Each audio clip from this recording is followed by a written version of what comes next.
Alright, let's get dark for a second. You're on death row, the clock is ticking. But before the state carries out the ultimate punishment, they ask you this: what do you want for your last meal? Steak? Ice cream? Maybe just a single olive? It sounds weird, right? But this tradition of the final meal has been around for centuries, and it's just as bizarre as it sounds. Today, we're diving into the strange, fascinating world of death row last meals. And trust me, this one's a doozy.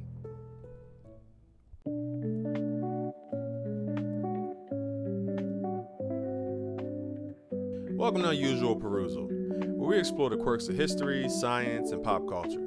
Today, we're serving up an episode that's equal parts fascinating and unsettling: the tradition of death row final meals. Why do we even do this? And what do people choose for their very last bite? Let's find out. So how did this whole final meal thing even begin? Well, you could thank the Middle Ages for that. Back then, people believed that giving a prisoner a last meal was more than just a kindness. It was a way to keep the ghosts from haunting you. Yeah, because nothing says rest in peace like a plate of roast chicken. Over time, this morphed into a ritual, blending mercy with guilt. By the time executions became more regulated, the final meal stuck around as sort of a humane gesture. In the US, the tradition took hold in the 19th century. The idea was simple: give the condemned one last act of humanity before carrying out their sentence. But let's be real, there's a dark irony here. You're about to execute someone and you're like, hey, what can we get you? Fries, a milkshake? You want dessert with that? It's equal parts compassionate and odd.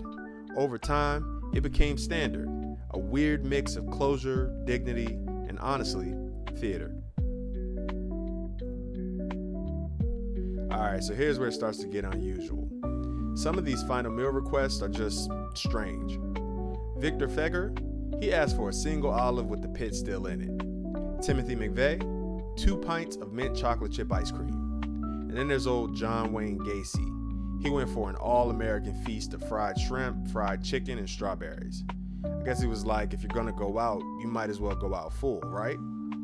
These meals tell us a lot about these people's personalities, or at least their cravings. But why do we even let people choose what they want? Psychologists say final meals can offer insight into a prisoner's mindset. Some choose comfort food as a way to find peace. Others pick extravagant meals almost as if they're making one last statement. And then there are those bizarre requests, like asking for nothing at all, which might reflect defiance or even acceptance. In a way, it's their last bit of control in a situation where they've lost everything else.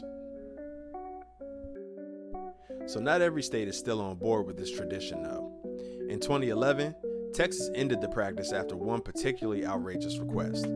Lawrence Brewer ordered enough food to feed a small army: steak, a triple cheeseburger, a pizza, and a pint of ice cream.